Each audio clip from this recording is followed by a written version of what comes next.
Good evening, everyone. I hope that you are very well and are looking forward to painting this very sweet Valentine's card. Now, we'll just run through a couple of things that you're going to need. Now, you can paint this, draw this in whatever medium you like.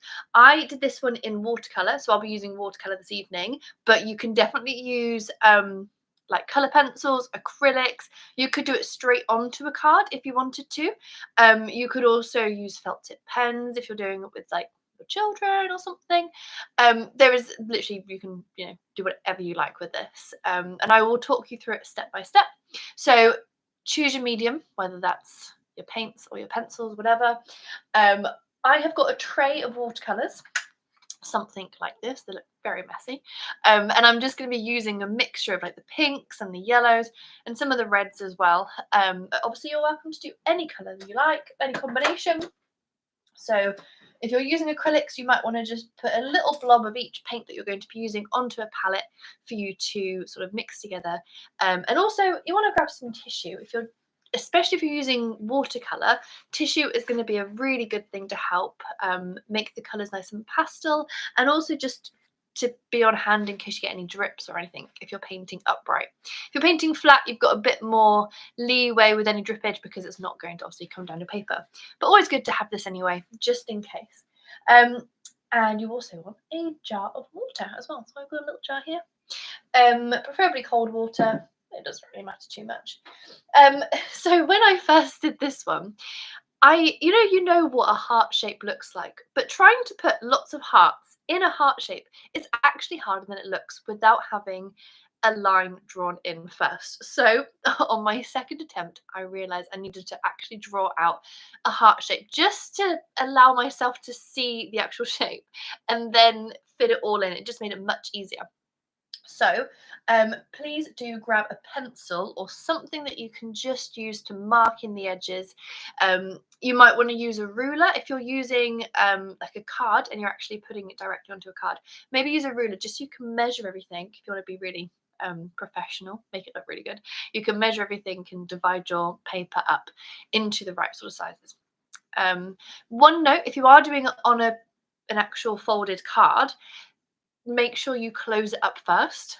Do a little marker so you know which side to put it on. I have made big mistakes in the past where I've made lots of cards thinking I was doing it really well and I was really happy with myself. Then I realized I did it on the reverse side. So when you close it up, it was just on the back, and then it ended up being upside down and basically inside the card. So make sure it is definitely on the front, which is why it might be safer to put it on a bit of paper and then you can stick that on a card. Anyways, you've got a pencil, you want a rubber as well so you can actually rub that outline out. And this one does actually have a little bit of gold paint on as well. I won't use gold for this evening, just in case you haven't got any. But if you would like to grab some like metallic gold or any glitter, I don't know how fancy you want to go with this, you're also welcome to grab that as well. And that was a gold acrylic. I will just be using a more like an ochre yellowy watercolor for this, just for the string and things, but again, use whatever color you like. So I am Becky, so welcome to this evening's brush party. Now if you haven't done it before, what we'll do is go through the whole thing step by step. I will hopefully be nice and clear so you can follow along excuse me, at your own pace, and you can pause it and you can rewind as well. And this will be a public video, so it'll be left on YouTube for as long as it stays, really. So if you want to try it again at another time, you're welcome to do so. So once you've got everything ready, and also another thing is a brush. May have forgotten to give myself a brush. That is generally quite an important thing when you're painting. The brush paints something to paint on. Painting 101. So I'm just going to use a round number 6 brush. You can use any size brush, but I do think a smaller one works well, and definitely a round brush for this.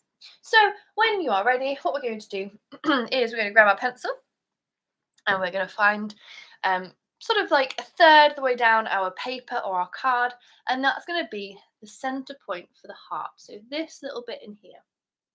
Obviously, it doesn't really matter where it goes if you're just doing on a bit of paper, because you can always crop the piece of paper to fit. I'm going to use quite a dark pencil just so you can kind of see it on the stream. Otherwise, if I go for a really light pencil, it's a bit pointless because you won't be able to see it. So I've got a little marker right here. I'm going to do another marker just a little bit lower down, similar distance to what you've got at the top, to that dot. And you want to repeat that sort of same distance to the bottom. Ideally, keep that in line as well, vertically in line. Place another little blob like that. Then what we're going to do is put in the two sides to our heart. So I would keep this very, very light, especially if you're using like pencils or if you're using watercolor paper. It does tend to sort of, I don't know, the graphite tends to go into the paper if you press hard. So do try and press fairly lightly. But I quite like to start with the right hand side first. If you want to, you might want to just do the arch first. So you can do one half, then the other half. And because the symmetry is going to be the hardest thing about this picture, getting that initial symmetrical line is usually the trickiest bit. So do take your time with this, because if your symmetry's out, it's going to make the rest of it look a little bit unsymmetrical. So start strong, guys. Start strong. So we start with two arches like this, and then we're just going to make sure that they're in line so that when we go to add the diagonal line to take us into the heart shape, they're going to be nice and even. Obviously, there's lots of different types of heart shapes you could do. You could make it where it goes like slightly more inwards towards the bottom, make it more stylized. You could go quite tall and quite an elongated vertical heart. So you can make it completely, your own sort of shape and everything. It's a very, very loose sort of painting, this. So please don't get too bogged down in making it exactly the same as mine. If you need to make any adjustments, now is the time to make the adjustments. And grab the rubber and just rub out any extra lines that you've done so that you know exactly which one you're going to be following. I may have just done two on that side. I think that is relatively symmetrical. There we go.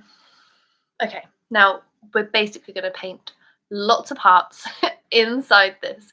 So I would start with one of your favorite colors. I quite like the pastel pinky colors in this one. So the lightest color I think is going to be the nicest one to start with. Then you can increase the pigment and the amount of paint you have on the brush as you get further through, and you can make them a little bit darker. So I'm going to grab my small round brush, I'm going to dip it in the water, get right down to the bottom of the cup just to really make sure the bristles are loose and nice. And then make sure you maybe just, my brush is a little bit older, so I'm just going to have to squeeze those bristles together, give a little twist in my fingertips to get a nice point. Then I'm going to go in with a nice colour. So I'm going to choose something like this colour here. Now, if I went straight onto the palette or straight onto the paper with this without doing anything with it, it's going to be a very pigmented, bright colour. So I'm going to use the tissue as a way to just allow a lot of the pigment to come off. Don't want to completely take it off, but just a little bit. And then I'm going to place this one. I quite like that. So I'm going to go, oop, it's still very, very light. Well, bright. So I'm going to go for this one on the right hand side. Now I want to start this one right towards the edge on the right hand side so that I've got a really good edge to the heart. So I quite like trying to do every single heart exactly the same way, just because then when you're working through, it keeps them nice and consistent, and consistency is key, I feel. Also just helps you get it nice and neat as well. And if you are using watercolors or acrylic paints, best thing to do is to use the tip of your brush to use that and push the outlines out. So rather than trying to draw in an outline with your brush like at a right angle to the paper, maybe use it more flat ways and just push your brush outwards, and that will allow you to get nice crisp edges. You see how I'm moving that brush around. You might be turning the paper around quite a lot with this, or sort of moving your arm all over the place, because that just really helps to get the angles nice and get the edges crisp. So another way to get it more pastel-y is to literally put your tissue on the paper while it's still wet and very, very gently press. Mine was still a little bit bright to what I was hoping for, so I'm just going to press it very gently, try and take off that top layer, and then lift it off. And it does just help to push it back a little bit, make it a bit more faded. So I'm going to vary the sizes of these ones. So I'm going to try and keep the same sort of shade. So a little bit of water, a little bit of paint, tap it on the tissue. And if it goes very dry, what you can do is go back into the water, back to your tissue without getting more paint. And that will keep the colour nice and consistent, but it just takes that like that dryness and just makes it a little bit more moist again. So I'm going to keep that colour, and I'm going to do a couple more, randomly spread through the rest of the heart, maybe 3 or 4, and I'm going to vary the sizes and placement. So I don't really want any of them to line up vertically or horizontally together. So I'm going to purposely try and make it a little bit different on every single one. Same sort of shapes, obviously heart shapes, but same style hearts. And it might be a good idea just to do a couple of the first ones more towards the edges. I am only doing that only because I feel like it just adds a nice edge to it when you end up rubbing out the line. And then once you've done a couple around the outside, then obviously you can do a few in the middle. You might just want to go straight for the middle. That's completely up to you. It's all good. Everyone works very differently. If you're getting any fuzzy lines at the edges of your hearts, you may just need a little bit more water or a bit more paint, or a bit of both. So ideally, you want the paint to run off the brush nice and silkily, especially if you're using acrylics. You want it like a creamy, almost like a double cream consistency, really, so that it can flow really nicely. With watercolors, you want it more like an ink consistency, so that when you press and drag, it doesn't leave any fuzzy lines. So every sort of couple of minutes or so, I'm going back into the water. That's what I'm doing behind here. Back into the water, give it a little tap on the tissue, not the tissue, tap on the side, just to get some of those drips out. Going into my palette. You might also have tubes of watercolour, and in that case, you want to just put out your tubes of watercolour on a palette or a paper plate or something, a Tupperware lid, whatever you have at home, and that will allow you to just put the little bits out, and you can basically use them exactly the same way, but they're just not in a tray, so there's not really a huge difference to them. So I'm going to do another little one more towards that right hand side. This one's coming out a little bit brighter, so I will go over the top with my tissue just to pastel it out a little bit. Like that. And if I just tap, and it's quite nice if you get all different shades, so I wouldn't stress too much if they do come out slightly differently every single time in terms of colour. Okay, so I'm going to go for slightly brighter colours now. So I'm going to use that same colour, but rather than taking lots of that pigment off the brush, I'm going to repeat all the steps, but just not press too hard or press as much. So I've just done it once or twice, and back into the water. I would always just go back to the tissue before you go onto the paper, only because what you don't want is like a big drip of water to come off the brush, because I always find that just ruins everything. You can just mop up any drips with a tissue, but it just adds the extra step that you just don't need to do. Okay, this one is quite a nice one right in the center. A little bit more on the brush. I want this to be a little bit brighter. Okay. So you can just go back into the paint as well. If you've got enough moisture on the brush and you want to just increase the pigment a little bit, like the brightness, just grab a bit more paint onto your brush. So I don't know why I always start with the right side. To me, it just feels like that is the easier side, and I find the left side a little bit trickier to work with, so that is what I do after. Get the easy one out of the way, and then you can use the shape of the right one, the one that you found the easiest, to help get the symmetry of the other side. So that's a nice one in the middle. It just helps to give a bit more of a focus towards the center. So try and do them all different sizes. I might go for that one just being a little bit bigger. And when I say centre, this one has definitely not gone in the centre. I can see that's where my dot is, and I've ended up going a little bit to the right. I'm not going to be too pedantic about that. Just going to let it happen. It's all good. I could go even bigger. Let's go a little bit more on that side and that side.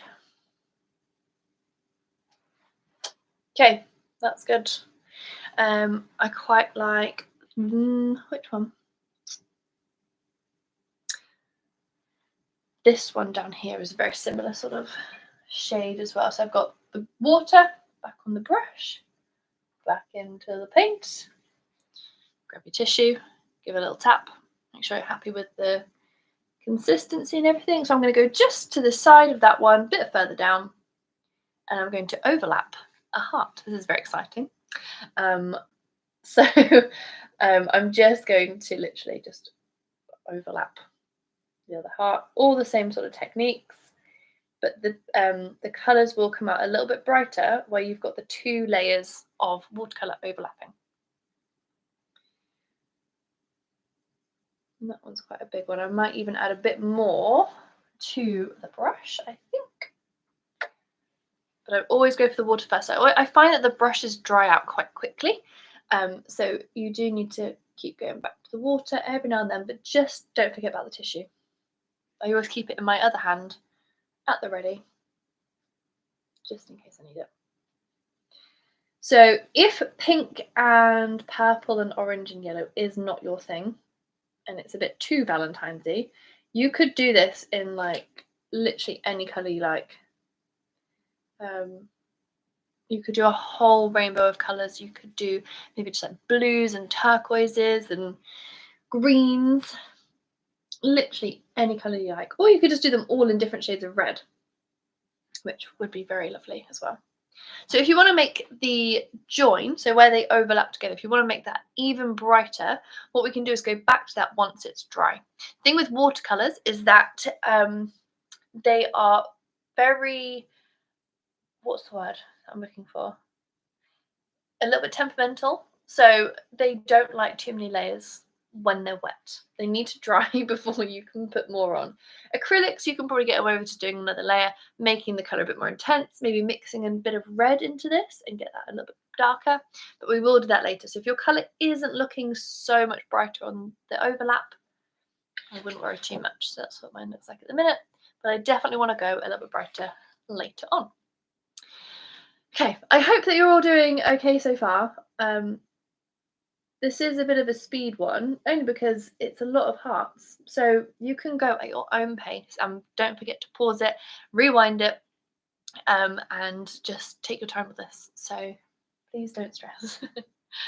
Right, so what I'm going to do now is go for the ones that are slightly mixed with the red. So I quite like these orangey ones. Which I'm going to start with the slightly more pastel ones, then increase the amount of paint on the brush and just make them a little bit more brighter. So to get a nice orange, what you can do is either mix pink with yellow, or you can do red and yellow, depending on how bright you want the orange to go. So if you've got a choice of different yellows, I'm going to go for like the deeper yellow, so like the ochre yellow, and I'm going to pop that with a little bit of the pink. So I'm just going to grab a little bit of that pink that I've just been using onto the brush. If you've got a palette, you can use that, or if you've got a little bit of spare space. Got a little bit of mixing space here. Mix them together. So you've got a nice combination on the brush. I'm going to tap a little bit on the tissue. And we're going to go for it. So this one I want to make a little bit taller than my pink heart, and I want to again put this right on the edge of the heart, like the main heart shape, just to really get that main shape in there again. So try not to press too hard as well, especially with watercolours. Like I said, they're very temperamental. Don't like being worked too much. You've got to be very gentle with watercolours. And this is quite a bright one, so what I'm going to do is use my tissue and press over the top while it's still wet. It's very important to do it while it's wet. otherwise it's a bit pointless. If it has dried up before you've had the chance to make it more pale, if that's what we wanted to do, you can just lay a little bit more water over the top, and then put the tissue straight on over the top of that. So it just lifts off that top layer a little bit if it has dried. So it's kind of worked a little bit. Also, if you're quite impatient as well, I'm quite an impatient person when it comes to painting, and I feel like watercolors, although they dry very quickly, you can instantly dry them just by tapping them. So it's a good way just to speed up the whole process if you are like me and like to just get things done. By the way, you can also just use a pre-mixed orange for orange as well. Forgot to mention that. So if you are using like a whole tray of paints and you've got all these lovely different shades of oranges, reds, and everything, feel free to just literally dip your brush in the orange. There's no reason why you can't. You might want to maybe slightly adapt it so you could have that original orange, maybe pop a little bit of that yellow in, maybe a little bit of pink, just so you get a nice, like even more of a mixture of different oranges. I always forget that I've got other colours. I'm so used to sticking with like the primary colours and like pink is an extra. I forget that they have pre-mixed paints nowadays. Okay, this one I'm going to put right in that top right corner, and I'm going to go for a nice mid-size. I did this one really tiny. Don't know why. I think I'll do another one up here somewhere. Stage. What I might do is just make that one a little bit bigger because I quite like that nice overlap in that corner. But really, anything like inside this heart, the main heart shape, you can put the placement absolutely anywhere. There really are no rules to this whatsoever. It's just a rough guide to help you through.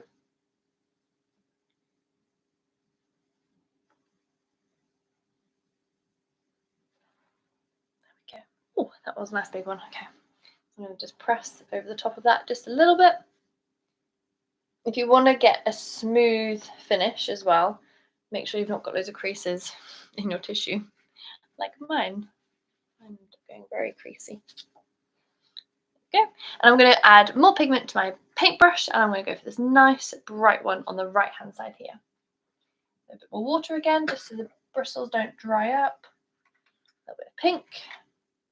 I quite like that orange, it's quite a bright orange. I'm going to go for it, and a little bit of yellow. And I'm just going to take a little bit, lost my tissue there, a little bit of that moisture off, but not too much because I really like how bright this one is. So I'm going to get a slightly different pattern here. So I'm going to get this one to overlap that, I think. So I'm going to go for my right side, although I don't want it to match this one too much. So I might go a bit higher. No matter how many times you paint a painting, it will always come out slightly differently every single time. And I think the key thing is just to roll with it. Don't want to overthink these things too much. So if yours is looking quite different, I really wouldn't stress too much at all. The idea is there. It's like we don't want to have an exact copy. Okay, so that's one half. I'll do another one completely over the edge of that part there. If you're struggling to get the points at the bottom as well, to get pointy, just turn your brush upside down like that and really use the shape of your brush to help get the shape of the hearts.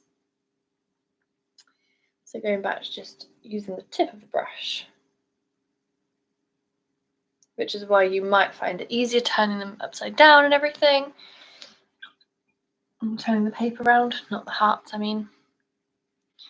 Okay, and now I want to go for some more purpley ones. So I've done the pinks, like the really pastel pinks.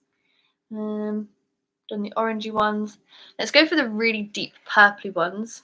Then we'll go for some more of the yellow on top as well. So it should be starting to fill up a little bit.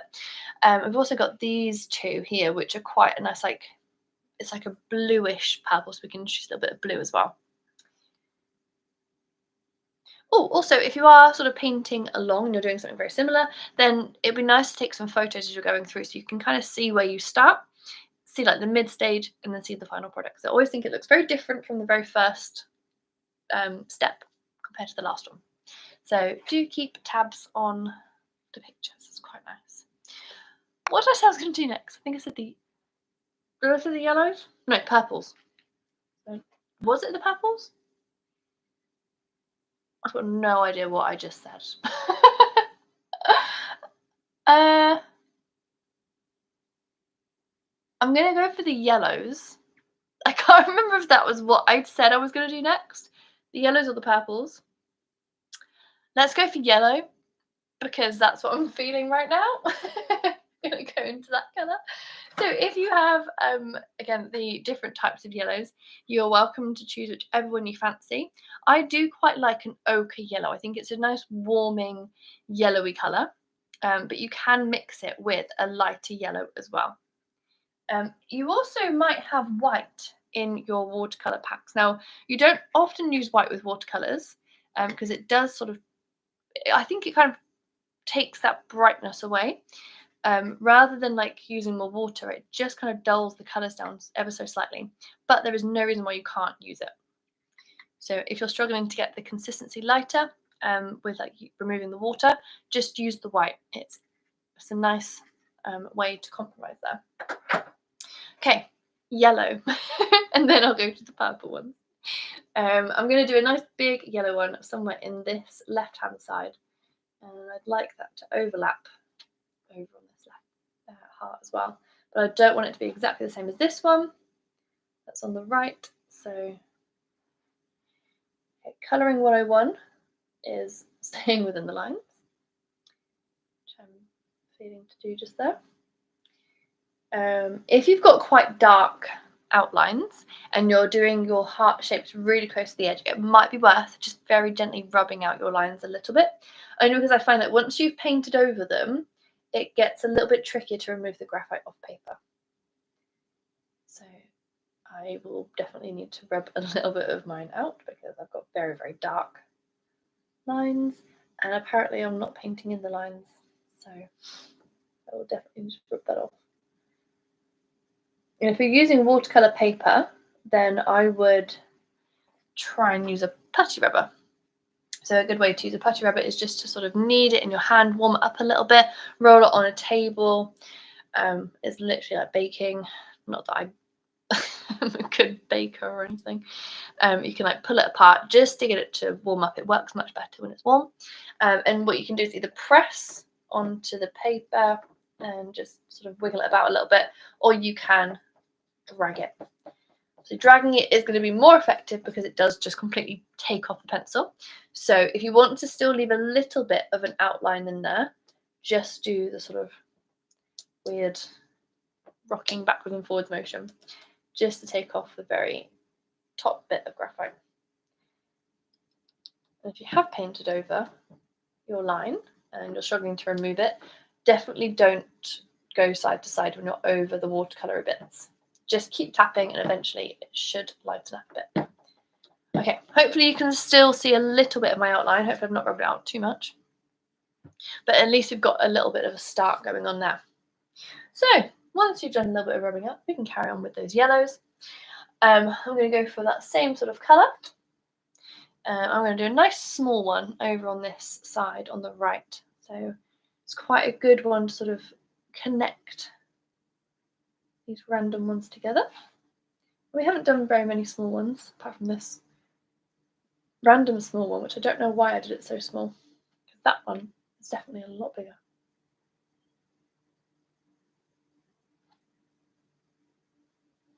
Okay, I'm doing this one a lot bigger than I was intending, but I quite like the crossover there. I quite like how that's going over this light one here.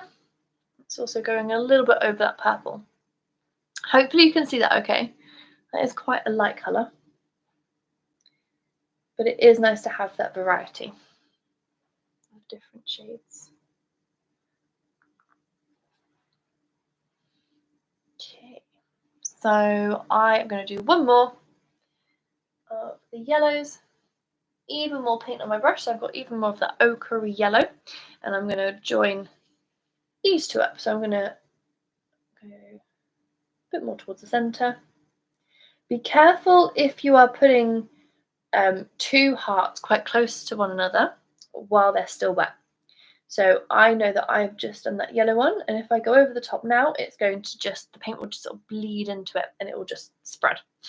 And that's really hard to stop. So what I'm going to do is just leave a little corner off of that one. So I know for later I want to add a little bump to that. So I'm just doing the left side, leaving the right for now because I definitely want that to dry. Even with the tissue, it won't dry it completely instantly, but it will take off a little bit of the water. And just tap that, lift off some of that wetness, and if it's definitely dry, you can go over it. Okay, I was being overcautious there. It's absolutely fine. I don't think my colour was quite as wet as I thought. Okie dokes.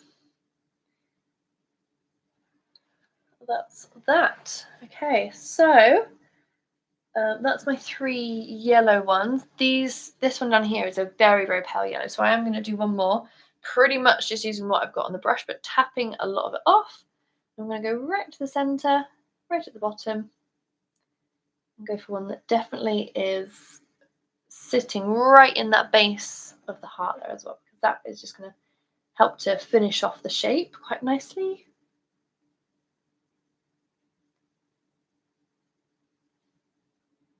There we go. So this is also just like a little insight to what we do at our brush party. So we do quite a lot of online brush party events. We do a lot of watercolour ones. Our watercolour and drawing classes are all on Zoom, so it's a slightly different format to what we do here. But all of our acrylic online paintings are on YouTube. And we also have a live chat as well when you join our acrylic events. And also, obviously, on Zoom, you can unmute yourselves and you can chat and everything. But yeah, we do a lot of different painting classes of Brush Party. We obviously do a lot of in-person ones as well. So if you decide that you want to actually go to an event in a nice pub, you can have a look on our website and you literally just type in where you live and it will bring up what's nearby. So, or you can go into the category, set your county, and anything that's nearby will come up as well. So yeah, a lot of people like different versions. So a lot of people like the in-person, a lot of people like the online. It just completely depends on what time you have free and just how you like to learn as well. But we do lots of different themes. I think in our themes gallery for acrylics, we've got about 300 plus pictures. So there's lots to choose from, and they're all completely different. And then with the watercolors and the drawings, we create a new one every single month for you to paint. So yeah, that's a little insight as to what we do at Brush Party. But this is literally just like a little pit stop so you can get a little bit of an idea of what we do. And then hopefully if you enjoy it, we'll see you at some of our events. Okay, so that's the yellow ones done. Now, I don't know if I said purples or yellows first, so I've done the yellows.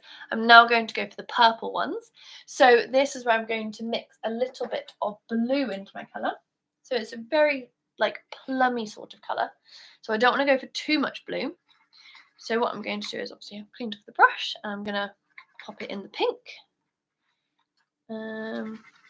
Mine's quite a rosy pink anyway. If you've got a really pastel bright pink, then you may need to add a little bit of red into it just to really warm up the colour. If you want to go for a plum colour, you definitely need quite a bit of a more of a red-based purple rather than a blue-based.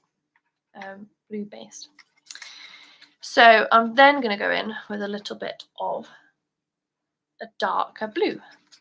I'm going to mix those two together, but I'm just going to use less blue than red/pink. Now I will show you first so you can see the colour. I think actually that's going to be quite very similar to my nails. It's literally the same. How exciting. Okay, so I'm going to do this one over on the right hand side. Oh, also, going back to our events, so a lot of the paintings can look a little bit intimidating, but we literally break the whole thing down step by step. So if you have never painted before, if this is the first time that you've joined us for some painting, then that is literally perfect for you because yeah, we literally go through the whole process step by step. We answer all your questions, we give you all of the equipment, and yeah, so it's literally foolproof. And also, if you're then maybe a slightly more experienced painter and you are a bit of a seasoned artist, or you've done painting before but maybe not for a while, it's also for you as well because when I'm not teaching, I love going to them. So it's just nice to be given all of your equipment. You don't have to worry about tidying up. You literally get it all given to you, and you can just have a nice couple of hours painting. And yeah, you can go off piece. We always encourage people to go a little bit rogue, which makes it more interesting when you get all different types of paintings. Okay, these hearts coming out much bigger than this one. I'm feeling a lot more confident with my hearts apparently today. But we've got a bit more of a shape on this side. I do like this little one next to it because I think I've cut this side quite short. So it looks like that is the edge of my heart. Whereas on this side, I've gone right to the edge. So I'm going to just add a slightly smaller one off to the side. And that's also why we've got the dots later, because that also really helps like fill in the gaps and helps to make it look more like a heart shape rather than adding more hearts. Just dot it out. And that kind of works. It was also an excuse to use some nice shiny gold paint as well.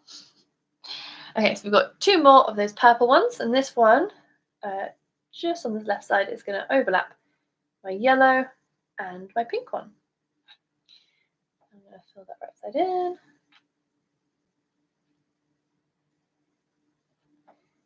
And a little bit on the left.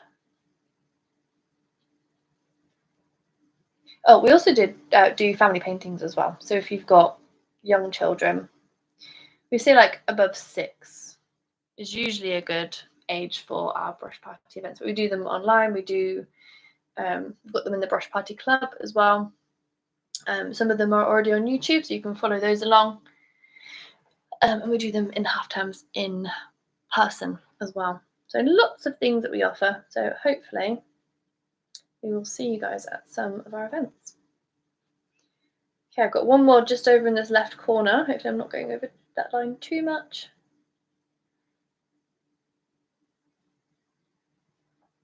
There we go.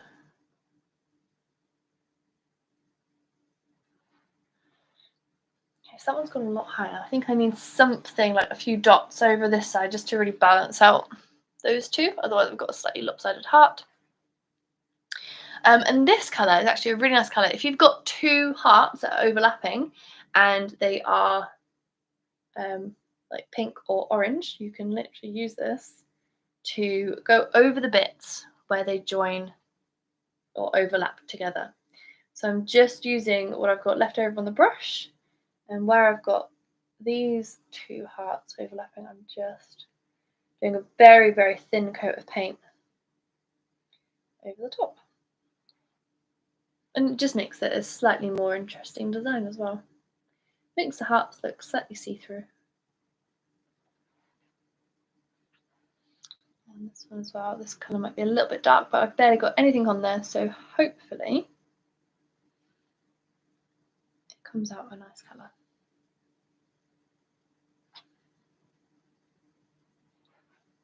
Okay, that wasn't too bad at all. Thank goodness.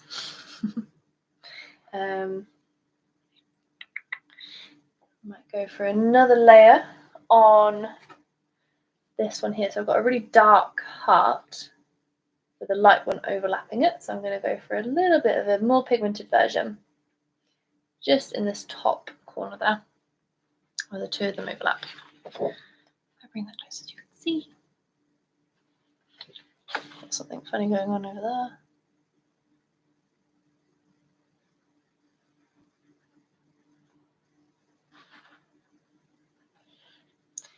Okay.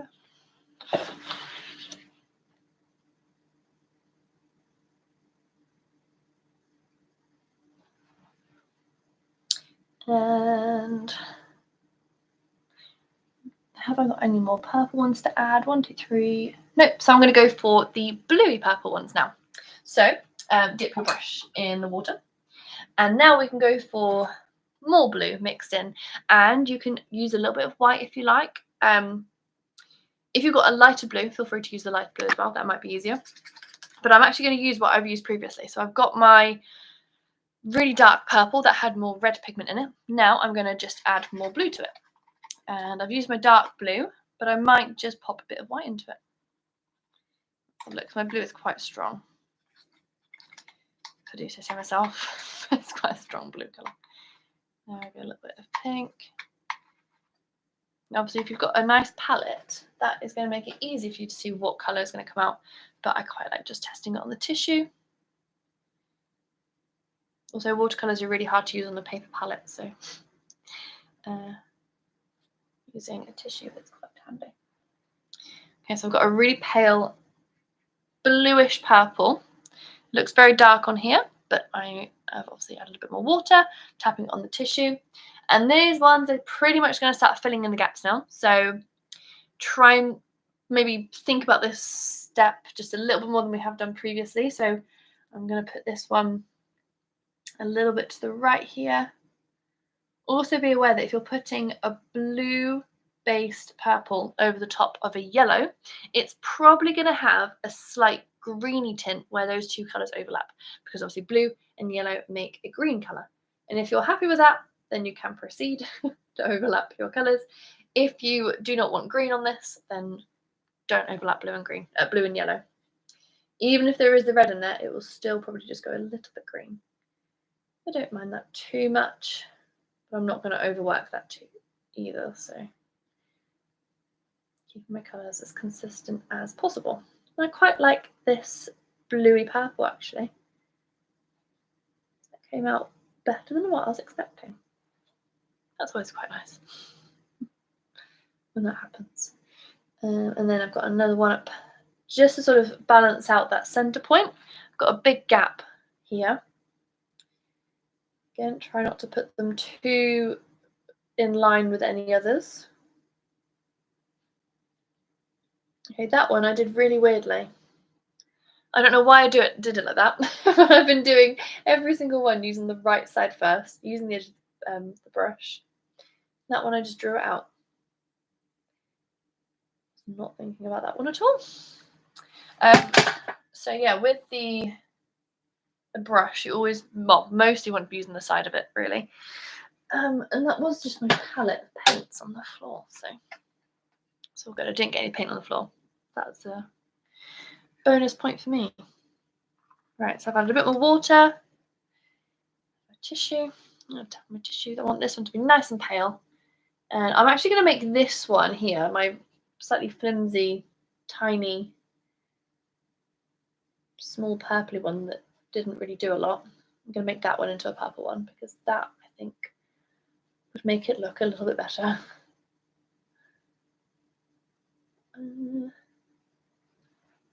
Okay, so yeah, it's actually quite forgiving as well. Like, you can overlap stuff. As I said, like, you can overlap watercolors. You can do quite a lot of layers with them. It's just they don't like being overworked when they're still wet. So that's the only thing to bear in mind.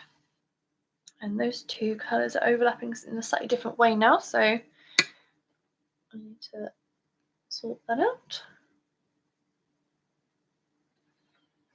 There we go. And I've got a gap. No, I don't have a gap. It's just that it's very pale. So what I would do, wherever you're at, I would definitely step away from the painting, just so you can see from a distance, like, what needs doing. If there's anything that's too bright or standing out too much, for example, my blue ones, I think are taking a bit too much focus. So what I'm going to do is just use a little bit of water. I'm literally going to just colour over the top with just a tiny bit of water. I'm going to tap with my tissue. Might need to do it a couple of times, but this is just hopefully going to lift off some of the darker paint. I just think it's a little bit too dark. But the only dark ones I want are the purple ones. So that's helped a little bit, and I'm going to make this one a bit lighter as well. So a little bit of water. Don't want it like dripping wet, because what you don't want to do is also tear the paper. Watercolour paper is very temperamental too. Paint's temperamental, the paper's temperamental. I don't know why we love watercolours, but yeah, the results are good. It's just sometimes the process it's a little bit testing when you have to be so careful with them. With acrylics, you can kind of just slap it on and hope the best. I think watercolour, you have to be a little bit more calculated with it. No, I'm happy with those being a bit more pushed back a tiny bit. So now what I want to do is go for some of the dots to kind of fill in the gaps and just make it look like a full heart shape. So if you have any shimmery gold paint, then you're welcome to grab your shimmery gold. I'm not going to use the shimmery gold for this session, just so you can obviously see what I'm doing. And if you don't have it, then you're not sort of a bit stuck. So I'm going to just mix up my darker yellowy colour with a little bit of either a red or a pink, very, very slight, because what you don't want to do is go too red, but it just kind of warms up the orange a little bit. And if you're feeling brave, what you can do is either add a little bit of black or a tiny bit of brown. And the black or the brown, when I say tiny amount, I literally mean like the smallest amount of black paint you can possibly get on your brush. And all it does is it makes the ochre-y, I mean, it's already quite a golden colour anyway, but it just tones it down a little bit more, makes it slightly more golden. And you could even do golden hearts as well, but I'm just going to do a couple of dots of different sizes within the gaps. If you have acrylics, then what you can do is use the wooden end of your brush. It's a really good way to just dot on without worrying about painting a circles, because circles are sometimes a little bit tricky to do. So yeah, I always like to start with the center dot. So start with a little dot and then spiral outwards. I would avoid doing like a bubble, like an outline of a circle, and then filling it in, just because that is so hard to do. It's just pointless worrying about it. So just do a dot and then either tap it to make it bigger or spiral it round until you're happy with the shape. I might pop a little golden heart in there somewhere. Just a little diddy one, because this gap looked a little bit lonely. And I feel like the dot wouldn't have sufficed it, so a little heart will do. Oh, actually, that's quite nice. There we go. Little heart in there. More paint. Ideally, with the dots, you want quite a lot of paint on your brush, just because it makes it easier to do dots. If you have not got a lot of paint, you'll find that you might get slightly fuzzy ones, or they just don't go very circular because the way the brush is sort of dry in some places, wet in others, it just makes it a little bit trickier. There's a nice small one here as well. I might do another small golden coloured heart somewhere over here. I think having a few small ones really does help just to piece it all together. Yay. And then a few more dots on this side. It's definitely starting to balance out. I still need to sort out this top bit, so I'm going to do a little circle over that side. That's why it's really important to either take the photo or take a step back, because it's so hard when you've been looking at something for such a long time. Like, we've been painting for nearly 50 minutes. It's quite a long time to be looking at a piece of paper for. And I think your brain kind of just, it doesn't focus on the whole thing. I feel like when I've been working on something for such a long time, my brain is just looking at these tiny details. Really hard to picture the full vibe. So when you're happy with your dots and you've got quite a few little random ones on there, you might also want to do like little splatters and stuff, maybe. That might be quite cute. You can do all sorts of extra snazzy things to this. But if you would like to add a little string to the bottom to make it look like a balloon heart, then I'm going to keep going with that same colour. And what we're going to do is start with a little dot right at the bottom of the heart, followed by a loop on the right hand side and a loop on the left. Now with the loops, I would just do the top halves first, very similar to how we started the actual heart shape with the pencil. So I'm going to do one line sort of going off up on a diagonal to the right, just doing that side, and then one a little bit smaller and out to the left. Then once you've got the top halves, I find it easier then to just hook them round at the same time. It's a bit trickier, I think, just doing the full loop, like a big circle. Okay, that's definitely not a circle. You know what I mean? That whole shape, I find that a bit trickier. And then coming off of that little bow shape, what you can do is just drag your brush down, and at the bottom just flick it off very dramatically. The more dramatic you flick the brush, the more pointy it's going to go, and the nicer it's going to fade off. This one's got a little bit of a curly end, so you can sort of drag it and give it a little flick and a swirl. Yay! And that's kind of everything. You could add so much to this, but sometimes less is more. You know, you don't want to overdo it. I mean, I always end up overdoing stuff, so I'm mostly just saying that to myself so I know to stop. And the best way to actually stop painting is to literally physically put the brush down, because if it's in your hand, you are more than likely going to carry on painting or drawing or whatever you're doing. So once you've got that shape of the heart, put everything down. Even if you're not finished, just put it down. Once you've got the shape, take a step away, look at something else for a second, and then you can come back to it. You can add more to it and sort it out afterwards. But I think, especially once you've been painting for like nearly an hour, having a little breather is definitely going to be very beneficial. Well, that is all the steps for this Valentine's card design. Now, I really hope that you've enjoyed the process. It was, like I said, it was a little bit of a very quick insight as to what we do for brush painting, like how we break stuff down, like in terms of shapes and stuff, and how we deliver our events. So yeah, please do like and subscribe our YouTube channel. I think we're quite close to 1,000 subscribers, and it's making us very, very excited to get to that 1,000. So if you haven't followed us on or subscribed to our YouTube channel, then that'll be very much appreciated. We also have a Facebook page, which is just Brush Party. Our website obviously is Brush Party. Instagram, you guessed it, it's Brush Party UK. So if you would like to follow us and everything to keep updated with all of our events, oh, we're also on TikTok as well. Yes, if you would like to follow us on TikTok, then please do. Yeah, we do a lot of like cool videos and things, especially if you come to our events. We usually do like little reels and stuff. So yeah, they're always quite nice to look at.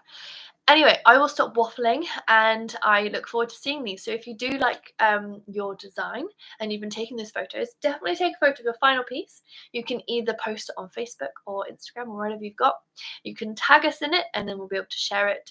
Or you can also just email it in to us as well. And that is info@brushparty.co.uk. Okay, thank you so much, everyone, and I'll leave you to the rest of your evening. Bye.